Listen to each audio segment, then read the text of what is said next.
Since Repair Clinic encourages you to perform this repair safely, a warning icon will appear when you should use caution. Before you replace the right rear shelf support in your microwave oven, be sure to unplug the power cord or shut off the power supply. Use a Phillips head screwdriver to unthread the mounting screw to release the old support.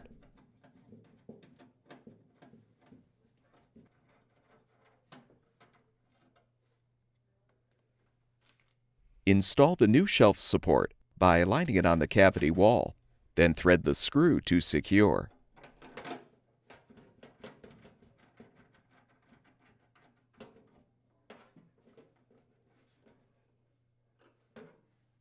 Plug the power cord back in or restore the power supply, and the microwave oven should be ready for use.